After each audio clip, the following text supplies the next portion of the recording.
नमस्कार दोस्तों, आप सभी का स्वागत है हमारे चैनल संकल्प 25 में।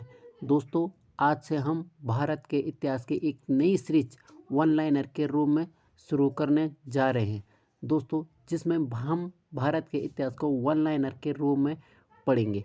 दोस्तों, इसमें सिर्फ फैक्ट होगा जो हर वह एग्ज़ाम जिसमें इतिहास पूछी जाती है और वनडे एग्जामों की दृष्टि से यह महत्वपूर्ण होगा। दोस्तों, अन्य एग्जामों में जिसमें प्रारंभिक परीक्षा और इतिहास पूछा जाता है तो उसकी दृष्टि से भी यह सीरीज लाभदायक होगी।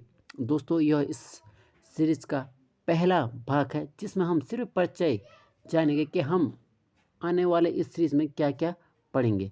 तो आइए दोस्तों शुरू करते हैं। आज हमारा पहला भाग है। आज हम जानते हैं कि भारत के इतिहास को 3 भागों में विभक्त किया गया। इतिहास किसे कहा जाता है? जो प्राचीन काल की घटनाएं होती, बीती घटनाएं जिनसे हम कुछ सीखते तो उसे इतिहास कहा जाता है दोस्तों। तो आज हम इतिहास के बारे में जानेंगे और इसका परिचय ही हो।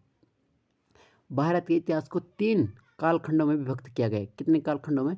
3 कालखंडों में विभक्त किया गया है। ठीक है दोस्तों, क्या क्या? प्राग ऐतिहासिक काल, आद ऐतिहासिक काल, ऐतिहासिक काल। अब हम जानते हैं कि प्राग ऐतिहासिक काल किसे कहते हैं। प्राग ऐतिहासिक काल उस काल को कहा जाता है जिस काल में मानव सभ्य नहीं था, न ही उसे लेखन की जानकारी थी। क्या? न तो वो सभ्य था, न उसे लेखन की जानकारी नहीं थी। उस काल को प्राग ऐतिहासिक काल कहते हैं। आद ऐतिहासिक काल उस काल को कहा जाता है जिस काल में मानव सभ्य तो था पर लेखन की जानकारी भी थी, पर उनकी जानकारी आज तक हम नहीं पढ़ पाए। जो उन्होंने लिखा है वो हम आज तक नहीं पढ़ पाए। जैसे सिंधु लिपि, सिंधु घाटी सभ्यता की लिपि आज तक उसे नहीं पढ़ पाए हैं। और ऐतिहासिक काल जिस काल में मानव सभ्य भी था और उस काल में जो लिखा गया वो हम आज पढ़ भी सकते हैं, उस काल को ऐतिहासिक काल कहते हैं। ठीक है, कितने कालखंडों में विभक्त किया? 3 कालखंडों में भारत के इतिहास को विभक्त किया गया। प्राक ऐतिहासिक काल जिसमें लेखन की जानकारी नहीं थी उसे प्राक ऐतिहासिक काल कहते हैं। सरल शब्दों में आदि ऐतिहासिक काल, लेखन की जानकारी तो थी, लिखा है उन्होंने, उनको लिपि का ज्ञान था, पर वो लिपि को आज तक हम नहीं पढ़ पाए, उसे आदि ऐतिहासिक काल कहते हैं। ऐतिहासिक काल जिस काल में लेखन की जानकारी भी थी उसे आज हमने पढ़ भी दिया तो उसे ऐतिहासिक काल कहते हैं। अब जानते हैं कि प्राक ऐतिहासिक काल को कितने कालखंडों में विभक्त किया गया। दोस्तों, प्राक ऐतिहासिक काल को 3 कालखंडों में विभक्त किया गया। क्या क्या काल? पुरापाषाण काल, मध्यपाषाण काल और नवपाषाण काल। क्या क्या?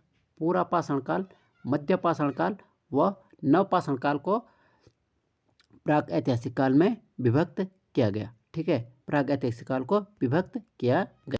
दोस्तों, पुरापाषाण काल उस काल को कहा जाता है जब मानव सिर्फ जंगलों में घूमा करता था, न उसके खाने का ठिकाना था, न रहने का ठिकाना था, कुछ नहीं था। इस काल में मानव सिर्फ एक आखेटक के रूप में जिंदगी बिताता था। उस काल को पुरापाषाण काल कहा जाता था। आखेटक मतलब पशु पक्षियों को मारा और उसको खाया और कहीं भी चल दिया।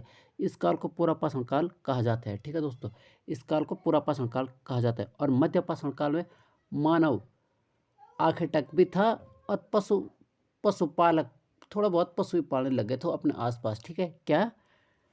पशु भी पालने लग गए था और आखेटक भी था और खाद्य संग्राहक भी था। खाने को थोड़ा संग्रह करने लग गया था, जैसे कहीं से फल लाए तो उसको रंगने लग गया था कि कल की चिंता भी करने लग गया था, जबकि पुरापाषाण काल में वो ऐसा कर ही नहीं रहा था। पुरापाषाण काल में वो आज खाया कल की उसको चिंता ही नहीं। अब जब मध्यपाषाण काल आया तो मध्यपाषाण काल में उसने खाद्य संग्रह भी किया एवं पशु पालक भी बन गया। वो आखेटक तो पहले ही सही था, किसी जो पशु मार नहीं सकता उसे, जिसको वो पाल नहीं सकता था उसको मार के खा देता था। फिर आया नवपाषाण काल। क्या आया? नवपाषाण काल। नवपाषाण काल में मानव क्या क्या किया?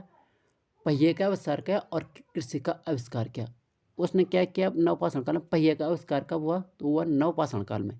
और कृषि का आविष्कार नवपाषाण काल में मानव ने किया। कृषि पहले भी होती थी, वो कहीं बीज फेंक देता था खा के तो वहाँ पर कृषि उत्पन्न हो जाती थी, यानी पौधा उग जाता था। तो धीरे धीरे समझ गए कि यहाँ पर पौधा उत्पन्न हो रहा है, इसीलिए उसने अब वह कृषि भी करने लगे थे उस बीज को इकट्ठा करके। तो पुरापाषाण काल जब मानव आंखें ढकता और जंगल में उसको रहने का कोई फिक्स नहीं था।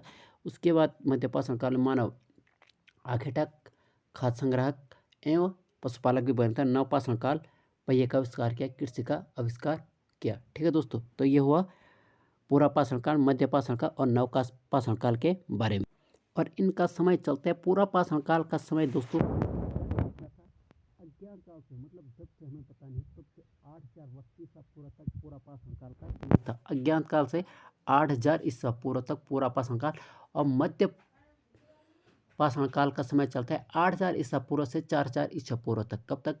8000 ईसा पूर्व से 4000 ईसा पूर्व तक मध्य पाषाण काल, और नव पाषाण काल का 4000 ईसा पूर्व से 2500 ईसा पूर्व तक। कब से? 4000 ईसा पूर्व से 2500 ईसा पूर्व तक नवपाषाण काल का समय चलता है। दोस्तों ये हम सिर्फ परिचय बता रहे हैं। जब हम इसकी सीरीज शुरू करेंगे, जब हमारा पहला वीडियो आएगा पाषाण काल का, तब हम उसमें वन लाइनर के रूप में इनका फैक्ट देख लेंगे, क्या क्या फैक्ट इसके अंतर्गत आते हैं। यह सिर्फ एक परिचय है। परिचय के अंतर्गत हम यह बता रहे हैं कि हम आने वाले दिनों में क्या क्या पढ़ेंगे।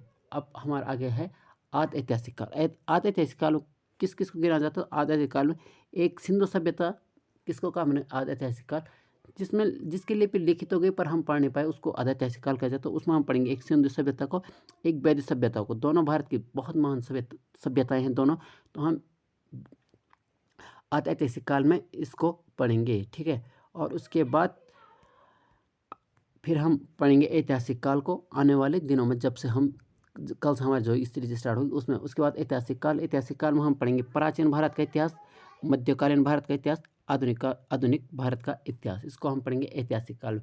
और जैसे सिंधु सभ्यता पढ़ेंगे हम, तो इसका समय कब से था? हमने नवपाषाण काल का समय कब कहाँ तक बताया था? 4000 ईसा पूर्व से 2500 ईसा पूर्व तक। उसके बाद सिंधु सभ्यता का जो समय था वो 2500 से 1500 ईसा पूर्व तक। कब से? 2500 से 1500 ईस्वी पूर्व तक। उसके बाद आए वैदिक सभ्यता। वैदिक सभ्यता कब से? 1500 ईसा पूर्व से 600 ईस्वी पूर्व तक। क्या रहा? वैदिक सभ्यता। 1500 ईस्वी पूर्व से 600 ईस्वी पूर्व तक वैदिक सभ्यता। दोस्तों वैदिक सभ्यता के अंतर्गत दो काल आते हैं, ऋग्वैदिक काल व उत्तर वैदिक काल। ऋग्वैदिक काल व उत्तर वैदिक काल। ऋग्वैदिक काल आता है 1500 ईसा पूर्व से 1000 ईसा पूर्व तक। कब से? 1500 ईसा पूर्व से 1000 ईसा पूर्व तक। और 1000 ईसा पूर्व से 600 ईसा पूर्व तक आता है उत्तर वैदिक काल। ठीक है दोस्तों, उसके बाद हमने क्या कहा था? हम पढ़ेंगे ऐतिहासिक काल। ऐतिहासिक काल के अंतर्गत हम पढ़ेंगे प्राचीन भारत का इतिहास, मध्यकालीन भारत का इतिहास, आधुनिक भारत का इतिहास। प्राचीन भारत के इतिहास में हम पढ़ेंगे उत्तर वैदिक काल तक हमने पढ़ा था। उसके बाद हम पढ़ेंगे महाजनपद, मगध साम्राज्य, मौर्य साम्राज्य, मौर्योत्तर साम्राज्य, गुप्त साम्राज्य, हर्षवर्धन काल। यह हम पढ़ेंगे प्राचीन भारत के अंतर्गत। ठीक है, और प्राचीन भारत का कब से? 600 ईस्वी पूर्व से 712 ईस्वी तक। क्योंकि प्राचीन भारत, मध्यकालीन भारत का इतिहास कोई कहता कि 1206 से प्रारंभ होता, तो कोई कहता 712 से प्रारंभ होता। तो दोस्तों इसमें हमने वन लाइनर फैक्ट पढ़ना है, इसलिए हम 712 तक प्राचीन भारत का इतिहास पढ़ेंगे, और 712 से 1707 तक हम मध्यकालीन भारत का इतिहास पढ़ेंगे, और 1707 से 15 अगस्त 1947 या 26 जनवरी 1950 तक हम आधुनिक भारत का इतिहास पढ़ेंगे। 1707 से 26 जनवरी 1950 तक हम आधुनिक भारत का इतिहास पढ़ेंगे। ठीक है दोस्तों, इसके अंतर्गत हम मध्यकालीन के अंतर हम पूर्व मध्यकालीन, उत्तर मध्यकालीन भी पढ़ेंगे। ठीक है दोस्तों, जिसके अंदर उत्तर मध्यकालीन हम दिल्ली सल्तनत, चौहान वंश, मुगल वंश, विजयनगर ये पढ़ेंगे। और पूर्व मध्यकालीन हम राजपूत, पाल वंश, गुज्जर, प्रतिहार, चालुक्य, पल्लव, राष्ट्रकूट, चेर, पांड्य, चोल, शाही चोल, इन सबको वन लाइनर के रूप में पढ़ेंगे। दोस्तों अभी भी मैं बता रहा हूँ, यह हमारी सिर्फ वन लाइनर रहेगी, जिसमें हम वन लाइनर के रूप में पढ़ेंगे। इसमें हम कॉन्सेप्ट को ज़्यादा ध्यान न देते हुए फैक्ट पर ज़्यादा ध्यान देंगे, जो परीक्षा में पूछे जाते हैं। और कॉन्सेप्ट पर भी बाद में, अगर हमारी यह सीरीज अच्छी रहे तो हम इसके बाद